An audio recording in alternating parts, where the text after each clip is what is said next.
In this video, I'm going to show you how to make this album or journal from a cardboard box. Hi, this is Anna from Crafty Anna Studios. Welcome to my YouTube channel where I post card making and paper crafting tutorials. Before we get into the tutorial, let's do a quick flip through of the album journal. This journal or album measures 6 by 8 and has a 1.5 inch spine.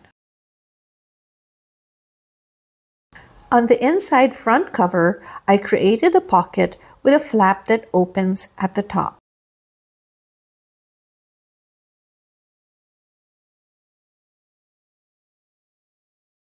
And on each page, there is an insert that pulls out.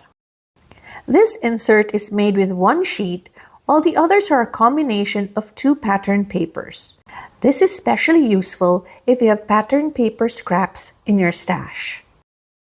This video is part 1 of a 2-part series. In part 1, I will show how I created the album cover and the pages, while part 2, the pockets and the inserts. I will have more details on that at the end of the video. On the inside back cover, there's another pocket, but this one opens to the side. These pockets are perfect for adding a mini journal, sticker packs, or ephemera. And for the front, back cover, and the spine, I use 3 different kinds of coordinating pattern paper. The pancake mix cardboard box I'll be using for this album measures 6 by 8 inches by 1.5. If you do not have a box this size, you may find one that's a little bit bigger, and then you can cut it down to size. The hinge system for the pages that I will create later on can also be applied to boxes with a thicker or thinner spine, and I'll explain how to do that later on in the video. I deconstructed the box, and now I will cut off the unwanted flaps, except for these 2 flaps which I will glue down to reinforce the spine. I will take my big scissors and cut off all the flaps, but not on the fold line, but a little after the fold line. I will straighten the edges later with a paper trimmer.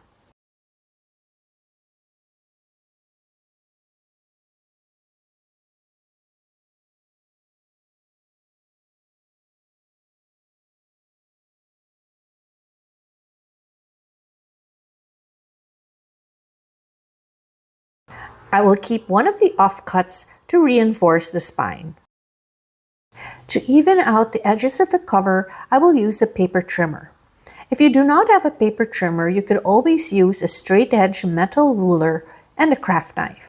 I placed the fold on the left side and lined it up on the 6-inch mark, making sure it's lined up at the top and bottom.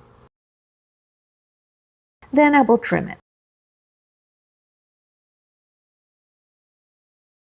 I then rotate it to the right, then place it once again on the trimmer and lined it up to where the edge of the spine ends, and then cut.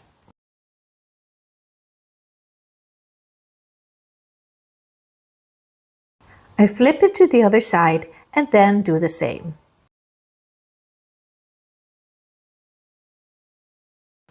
It didn't cut all the way through, so I will use my scissors to finish it off.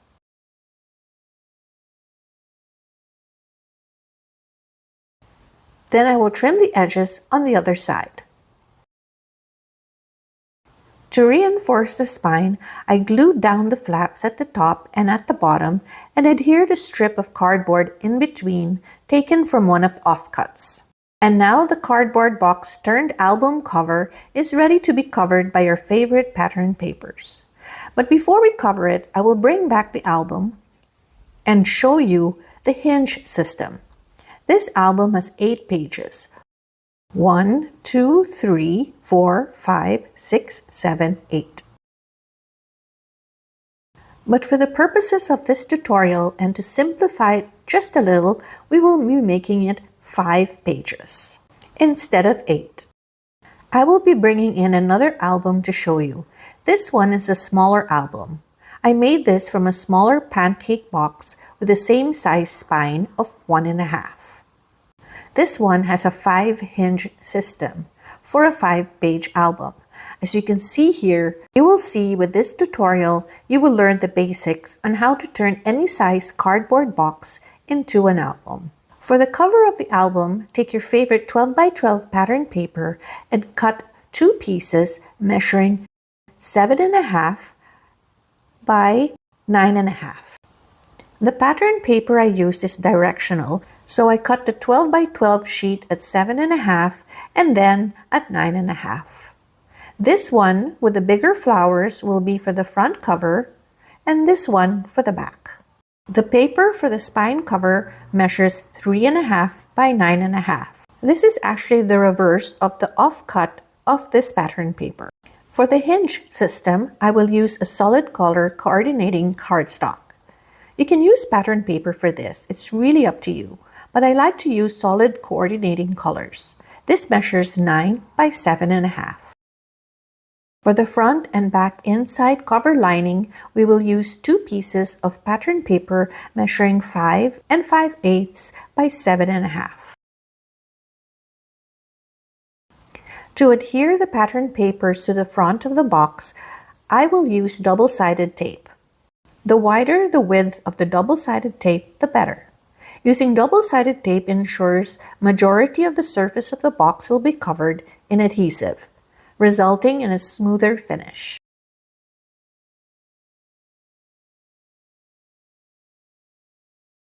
I make sure the tape is covered edge to edge.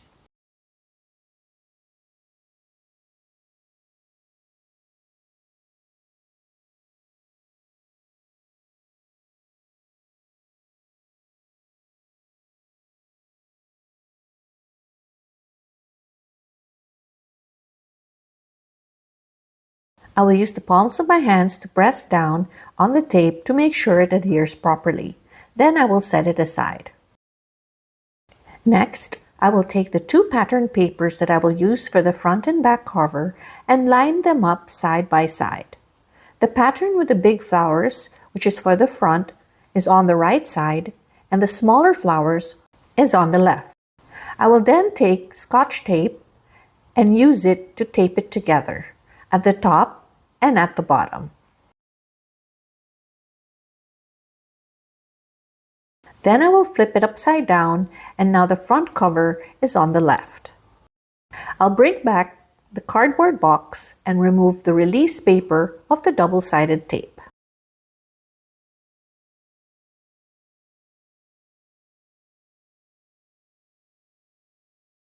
After removing the release paper, I flip it onto the paper and use the middle of the spine as my guide. I center it best I can so that it is even on all sides. When I see that everything is aligned, I press the cardboard down onto the paper. Then I take a bone folder and using the tip, I butt it against the edge of the cardboard and start scoring the paper. This is a very important step because pre-scoring the paper prevents it from cracking. If you've been paper crafting as long as I have, you will know what I'm talking about. If not scored properly, especially if the paper is thick, it will crack when you try to fold it.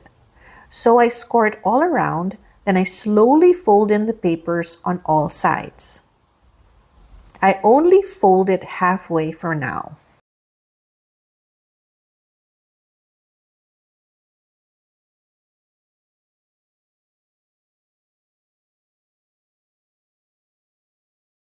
Next, I will fold in the spine. I will take the bone folder and use the edge to guide the fold. I use my left palm to finesse it. I try not to force it as I want the fold to be as crisp as possible. I turn it and do the same to the other side.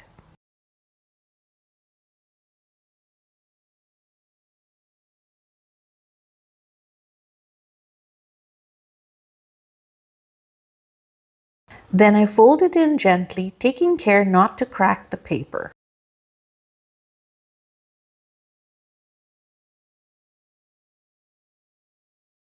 I flip it over to check that everything looks good, and it does. Then I use my fingers to to smooth in the fold. The next step is to miter the corners.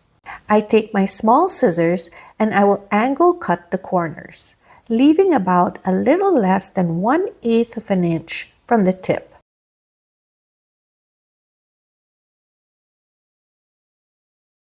I will then turn it to the other side and cut it also at an angle. It's important not to cut it all the way to the tip. Leaving a tiny gap will give the corners a more finished and polished look. I will then do the same to all 4 sides.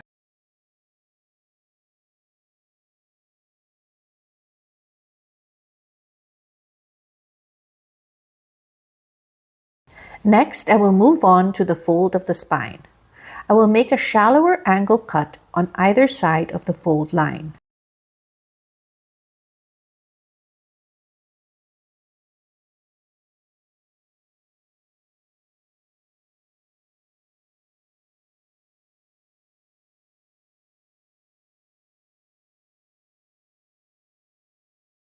Then I will fold in all the tabs on all the sides.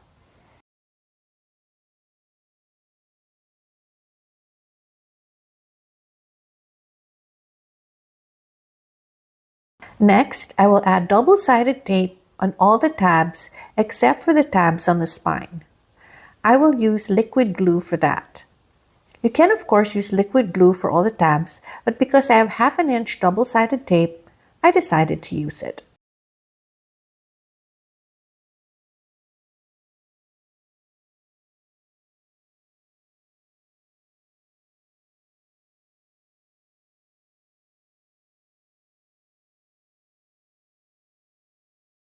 I peel off the release paper and then fold in the tabs.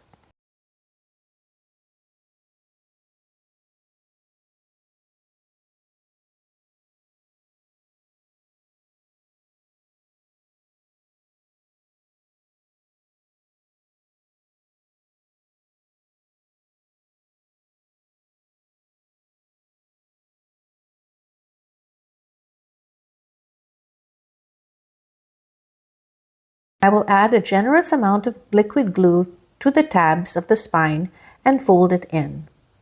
I will hold it for a few seconds to dry. Then I will turn it to the other side and do the same.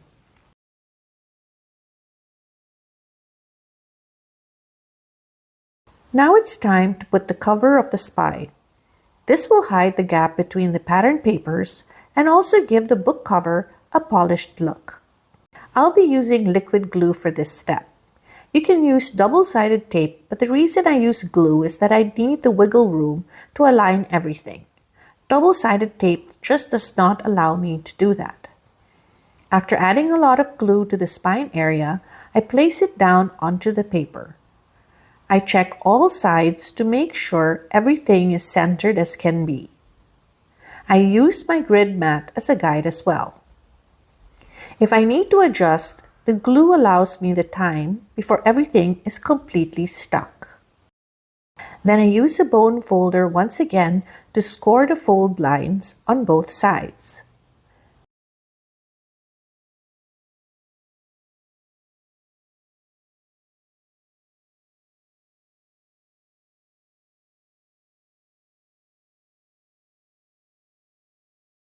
And then I use my hands to fold it in and smooth it out.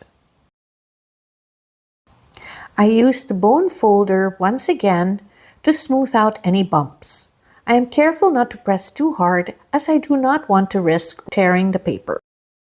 Next, I will make shallow angle cuts once again on the spine folds.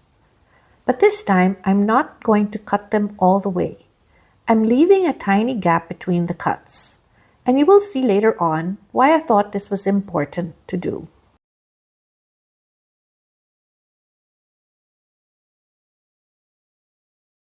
I will add glue to the rest of the spine cover. I make sure I add a generous amount, especially on the edges. I use my hand to press it on both sides until it's well adhered.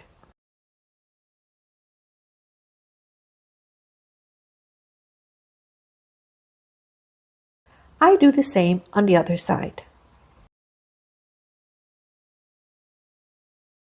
I use my fingers to move up and down the folds while pinching it so that it's adhered well.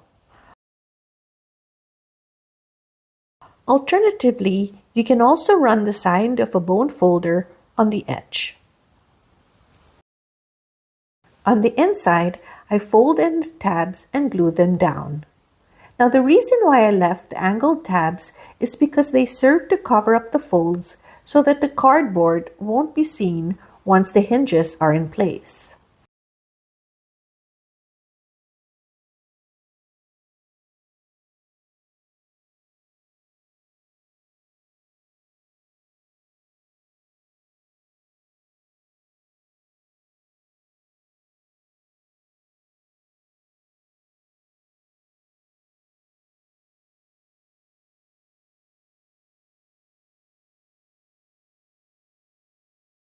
And now I will show you how to make the hinge system for the pages.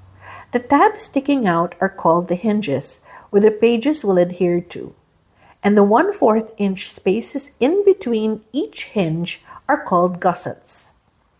So we will make 5 hinges and 4 gussets. Now this is not my invention, as I see journal makers use this system, and I just adopted it to fit my project. I place the solid colored cardstock on my scoring board on the 9-inch side. And then with my scoring tool, I will score it at 1 1/2 inches. Then at 2 inches. Then at 2 1/2 inches. Then 1/4 inch for the gusset at 2 3/4 inches. Then I will count to 1/2 inch to 3 1/4, then another 1/2 inch to 3 3/4. Then at 4 inches, then 4 1/2, then 5 inches, and then for a gusset at 5 1/4. Now let's check how many hinges we have and how many gussets. So we have 1 hinge and 1 gusset, 2 hinges, the second gusset, and the third hinge. So now we have 2 more hinges to make. So we stopped here in 5 1/4, so another 1/2 inch at 5 3/4, another 1/2 inch at 6 1/4, and then for the gusset at 6 1/2, then at 7, and then finally at 7 1/2 inches. So then that's hinge number 4 and number 5. If you have a wider spine for your journal, say 2 inches instead of 1 1/2, you could add another hinge. If you have a narrower spine, you could minus 1 hinge. Just experiment on a scrap piece of cardstock first.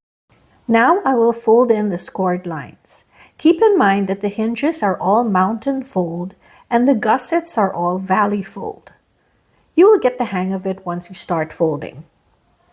I will start by folding the first hinge. Actually, the first fold at the 1 1/2 line is a valley fold. Then I will valley fold the gussets simply by pinching the hinge and folding it in the second score line just like this.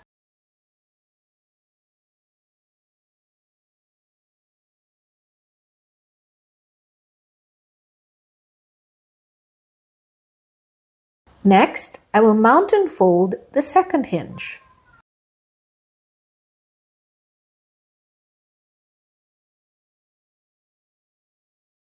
Turn it around and then pinch the hinge and fold it in the scored line.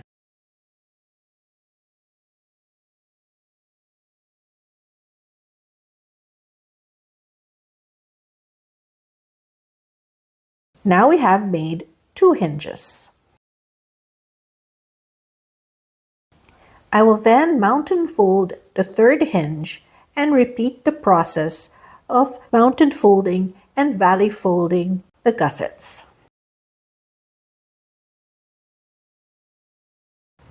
Fold in the scored line, and that would be the third hinge.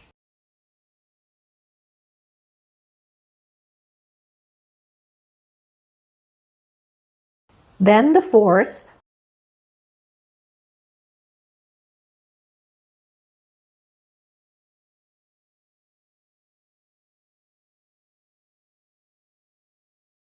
then finally the fifth hinge.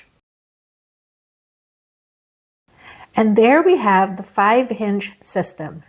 And now I will flip it to the back and add double-sided tape to all the back of the hinges. I'm using 1/4 of an inch double-sided tape for this. You could use the 1/2 inch ones if you happen to have some. For me, I prefer to use a combination of double-sided tape and liquid glue.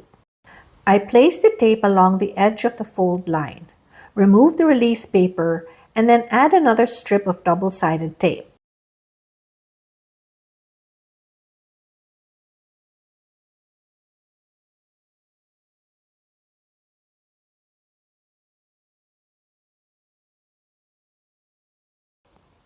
I will also add liquid glue to the edges,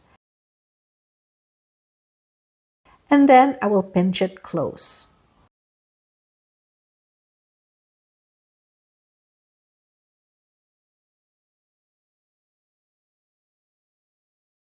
For the rest of the hinges, I will add 1 strip of double-sided tape on each, and then liquid glue. I usually make card making videos. This is actually the first time that I'm showing how to make a journal. I really enjoy making this, and once I start, I can't stop. I mean, I want to cover all the things. Does that happen to you? Anyway, let me know in the comments below if you'd like to see more of these kinds of videos. Oh, and I also have a video on how to make custom-made boxes for your cards. You can also apply the same technique to make a box for your albums. I'll have that video linked above. Once all the double-sided tape and liquid glue is applied to the back of each hinge, with my fingers I'll pinch both sides to close the hinges. Next, I will pinch every hinge to make sure it's well adhered.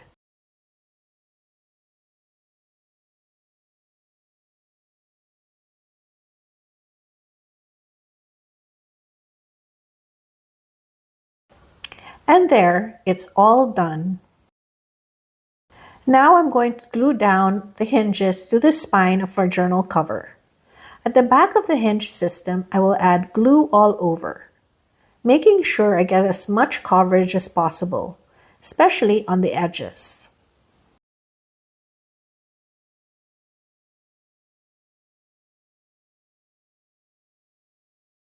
Then I will place it down carefully on the spine, centering it at the top and bottom, checking on all sides to see that everything is centered.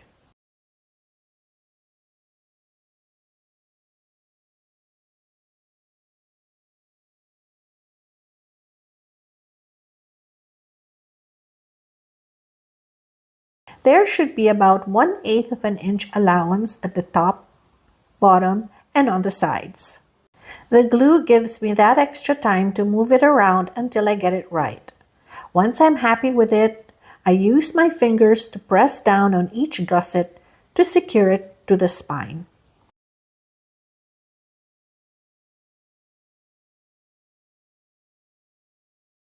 Then I make a final check to see that everything is adhered properly.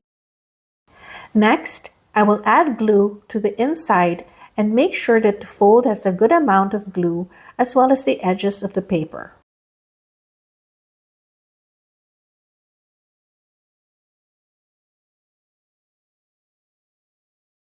Then I give it a press, and while the glue is still wet, I take the bone folder and use it to score and crease the fold. I'm not pressing too hard, as doing so might tear the paper.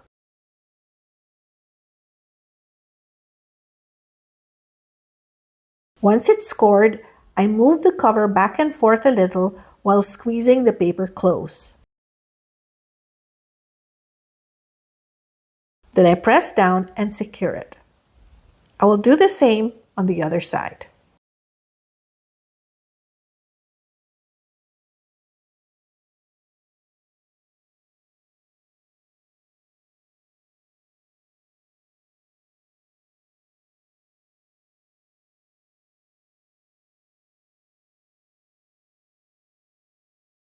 I double check the hinges once again to make sure everything is adhered properly. I see that this one is coming off a little, so I'll add a little bit of glue and hold it down while it dries. Next, I will add the inside lining to the inside cover just like this.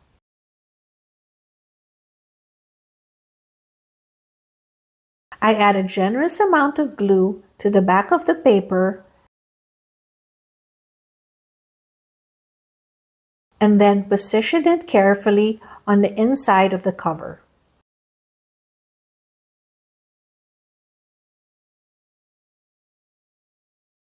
Leaving about 1/8 of an inch allowance on all sides. Then I will do the same to the other side.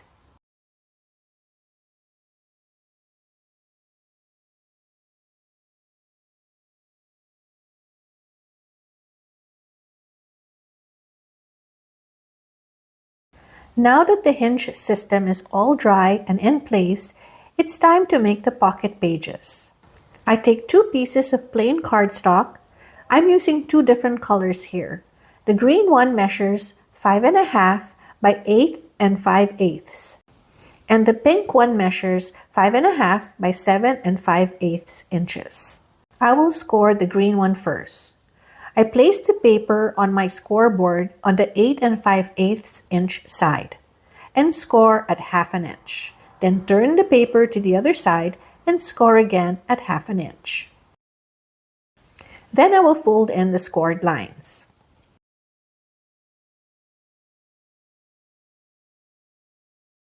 Next, I will angle cut the edges of each fold on both sides.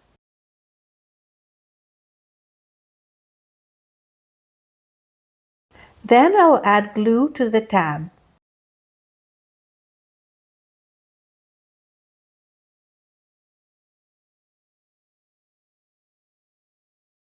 And then get the pink sheet, which measures 5.5 by 7 5/8, and place it on top of the folded tab, making sure the edges align, and then I will adhere the other side to the bottom tab.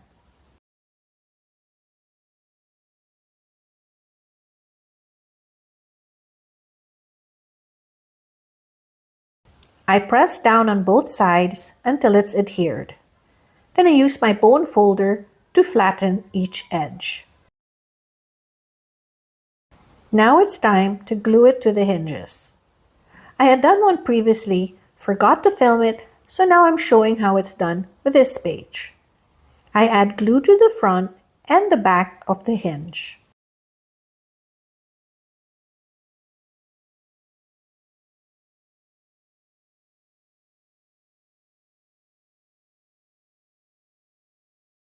Then I remembered I forgot to angle cut the edges of the hinges, which I'm doing now. This will just make it a lot easier to insert the pocket pages.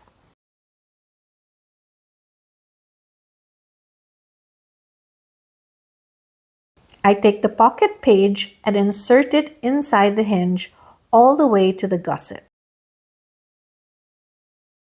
Then I press it down with my fingers on both sides to secure it.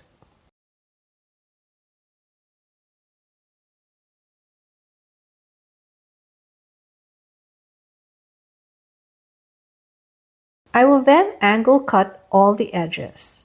This was supposed to be done before making all the pages, but I forgot. I suggest that you do it before you make the pages. Anyway, this is the end of part 1 of my series on how to turn a cardboard box into a journal. If you do not want to miss part 2, where I will show how to make a flip pocket for the inside cover and inserts for the pocket pages, as well as some other projects like this photo insert, I also make tags and mini notebooks. Please subscribe to my channel and press the notification button so you don't miss a video. I may also provide a free download of the instructions. Let me know in the comments below if these are the kinds of projects that interest you. In the meantime, I hope you're having a wonderful and crafty day. Till next time, bye!